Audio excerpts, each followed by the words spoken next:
Welcome back, guys. Hope you crushed that quiz. Let's get into the choroid now.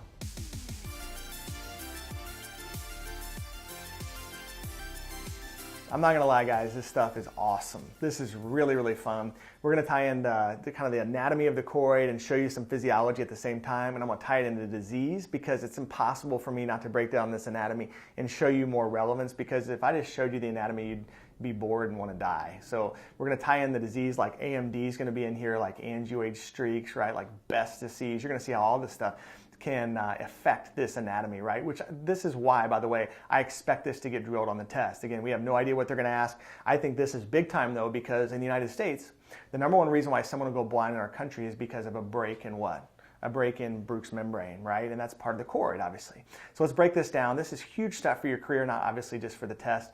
So enjoy this, because I think you'll see a lot of tie-ins with stuff that'll help you make this clearer in your mind for clinic and for your patients. Let's take a look. Okay, guys, so I'm going to get you oriented here in the back of the eye. We're going to start with the RPE first, okay? So I'm going to draw out the RPE. You guys know that's a single layer of cells. So, I mean, it's going to be a real basic diagram, but I think that's the stuff students love the most. It's super easy for you to reproduce if you want to redraw it, make sure you got all the key points. But when you say RPE for now on, I want you to say RPE pumps, okay? RPE pumps, right? Because you know down here is going to be the sensory retina, okay?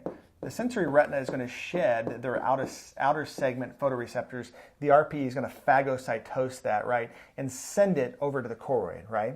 The RPE also, besides just pumping those waste products towards the choroid capillaris, it's also going to pump nutrients from the choroid capillaris to the sensory retina. So I want you to have this in your mind, RPE pumps, okay? Behind the RPE, we're going to have Bruch's membrane, all right? So we're going to put a Bruch's here. I'm going to put it in blue. Real prominent Bruch's, and I want you to say when you think of Bruch's, it's going to be a solid. You want it needs to be rock solid, right? We can't have any problems in Bruch's, so I'm going to kind of color this in. I'm not going to spend another 30 seconds boring you to tears trying to make sure every little white spot's gone, but you get the idea. Bruch's is going to be rock solid. It's going to be blue. Okay, I got kind of obsessed here, so I'm just going to go ahead and finish it out. All right, so we'll put right there, Bruch's is in blue. First thing I want you to think of with Bruch's is that it's hydrophilic, meaning it loves nutrients. It wants nutrients to pass back and forth. In a healthy person, it's hydrophilic. The other thing I want you to know is that Bruch's has 5 layers, okay? 5 major layers, and we're going to talk about that more in a second. But the middle of Bruch's is the elastic core. Think of it like the elastic layer. Would I memorize all 5 for boards? I probably wouldn't. I would know 2 of them for sure. One of them is the elastic layer, and think of that. I'm going to put that in red right here. It's going to be right here in the center. It just gives it its structure, right? And if anything breaks that elastic layer, you know there's going to be a problem, okay? You guys know a break in Bruch's has a name. If you break Bruch's membrane at all, that's called a choroidal neovascular membrane, a CNVM, choroidal neovascular membrane. Okay, that's the number one reason why people go blind in our country is a break in Bruch's. Okay, I'm going to talk about that at the end of this video, but right now I just want you to think break in Bruch's is bad, right? How many layers are in Bruch's? 5. What's the main one? Elastic, okay? The other one, okay, I'm going to put this in green, that's really close to the RPE right here, okay, really close, okay, is the intercollagenous, okay? The intercollagenous. So you need to know elastic. I would know intercollagenous, because intercollagenous, if they ask you on boards, is where what accumulates. What accumulates there? You guys know drusen, yes. Drusen accumulates on the intercollagenous layer, okay? Great test questions there. Again, is Bruch's hydrophilic or phobic? Hydrophilic, good, okay? The next layer that you want to know to get down in your mind is going to be the choroid capillaris, okay? And I'm going to draw it kind of as these networks right here, choroid capillaris. And remember we said in the choroid, do you have fenestrated or non-fenestrated? You guys are all over that. You know it's fenestrated, right? So I'm going to put choroid capillaris right there. Choroid capillaris, boom, okay? And when you think about these, again, if you ever get these mixed up in your mind, think of it like the mnemonic RBCs, like red blood cells, right here, RBCs, okay, red blood cells. That's the order of kind of the anatomy. RPE, Bruch's, choroid capillaris. Again, the choroid capillaris is going to have fenestrated capillaries, which means these are going to leak. So I'm going to put just little blue spots on there. Think of these are spots where you want leakage. Again, you want that leakage to happen. Why? Because after it leaks, it's going to go through Bruch's. Is Bruch's hydrophilic or phobic? Hydrophilic. It's going to want those nutrients to come across. And in the RPE, what do we say? RPE pumps are going to pump into the sensory retina and feed that sensory retina. Isn't that anatomy awesome? I mean, can you see how all this fits together? It's amazing when you think about it. Behind the choroid capillaris, you're going to have the stroma, okay? And you guys know stroma is where we have blood vessels. And the blood vessels we have are the SPCAs, right? Remember, when you say choroid, you want to say SPCAs, LPCAs. In the stroma, these SPCAs of the stroma will branch into a Haller's layer and a Sadler's layer. You guys know Sadler's is going to be right here, okay? And Haller's, think of it like you have to holler to get it there, because Haller's is deeper. It's deeper. It's further away from the sensory retina. So imagine you're in the sensory retina. You have to holler to get to Haller's layer. The other thing I remember about Haller's layer is I circled these L's in my mind, and I think these are large, okay, orange vessels, right? So if you ever looking at a patient, and you're the doctor looking obviously from the cornea towards this direction, if you ever see large orange vessels, that means all the layers from Haller's, right, to the sensory retina, Sadler's is gone, the choriocapillaris has atrophy. You're looking through a ton of layers to get to Haller's layer. So being able to see Haller's layer in a patient with disease is not a good sign, right? That's a bad sign. And you can just remember large orange vessels. It's more posterior than Sadler's. Sadler's, some people think superficial right there, okay? The last thing I want to mention is this back layer of the choroid is called the lamina fusca. You've probably heard of that before. Lamina fusca is this outermost layer of the choroid. So guys, as we have that framework now it gets really fun. I mean, this stuff's just so cool. Now, when I say diabetes, you guys know diabetes breaks down parasites. You've heard that word before. We'll talk about that in disease. Don't worry about that now.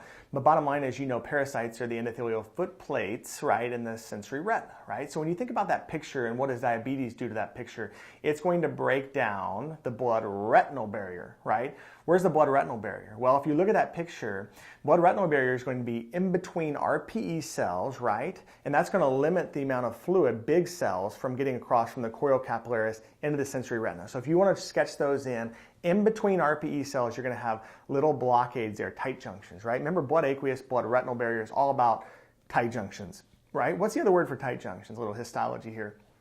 Zonula occludens, yes, okay? So again, what's the blood-retinal barrier? Tight junctions between RPE cells and tight junctions within retinal vessels, right? In between the retinal blood vessels themselves, they have tight junctions on it to limit the amount of fluid leaving. So I know if you haven't seen this stuff for a while, you're like, man, I'm having a hard time getting this stuff straight.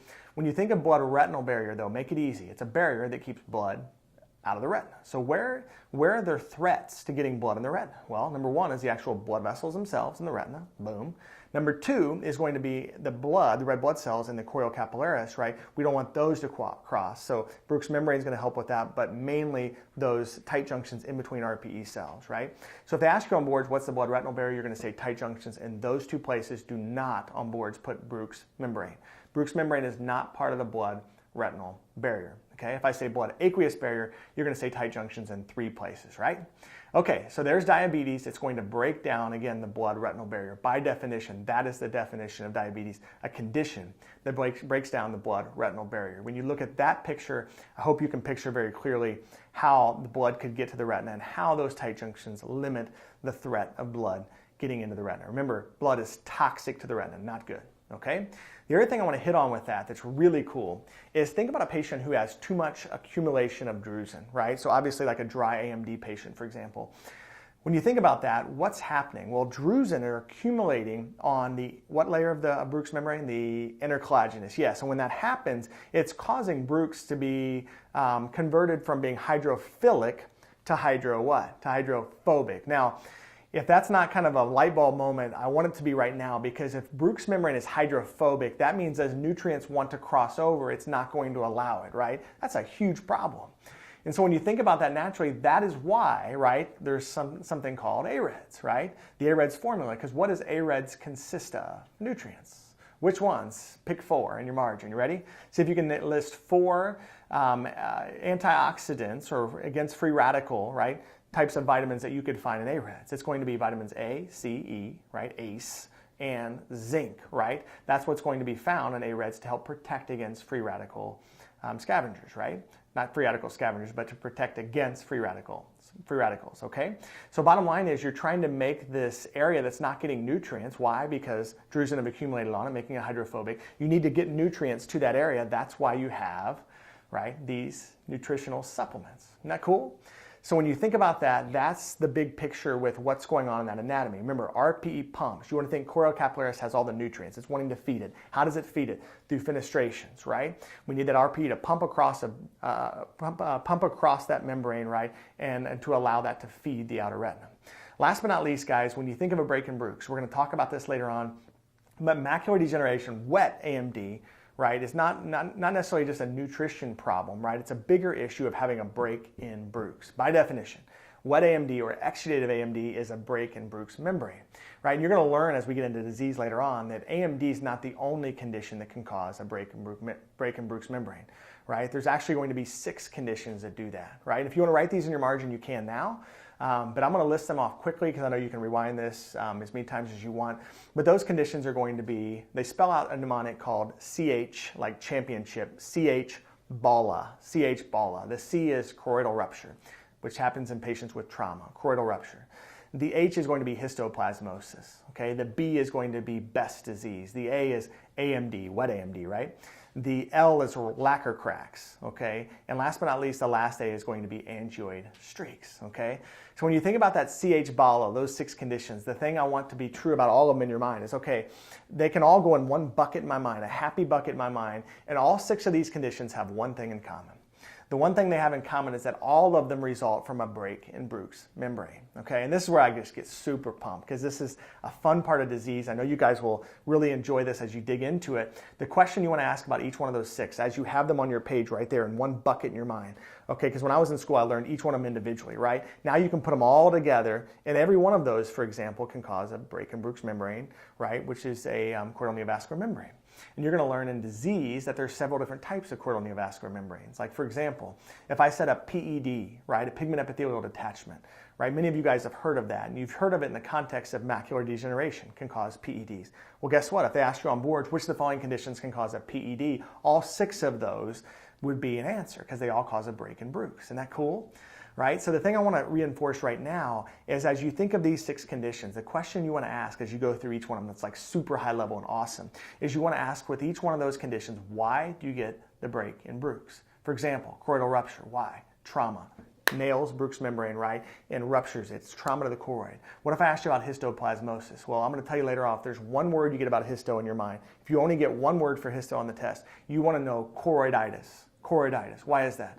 Because you have inflammation in the choroid. That's what's causing the break in Bruch's. We know that you inhale a fungus, right? Bird and bat droppings. The fungus, for some reason, when it gets into the eye, it gets into the choroid. It inflames the choroid. When it does that, that inflammation can cause a break in Bruch's, which is why you have the maculopathy. Like, for example, with histo, if I said, hey, what's the triad for histoplasmosis? Many of you would say peripapillary atrophy. You would say histospots in the periphery, right? And you would say maculopathy. And if I said, what do all 3 of those things that have in common? If you process it for a second, you'd say, those histospots I see in the periphery, that's from choroidal inflammation, choroiditis. If I said, what about the peripapillary atrophy? You'd say, that atrophy, right, is from inflammation. Where? In the choroid, right? I said maculopathy, why? You would say it's a break in Bruch's. So if you only had one word for histo, it would be choroiditis, okay?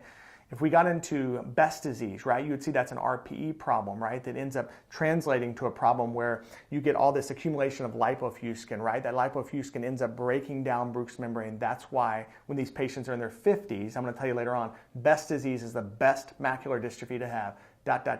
until you're 50 and you get stage 5. What's stage 5? Break in Bruch's. What's a break in Bruch's? Choroidal neovascular membrane.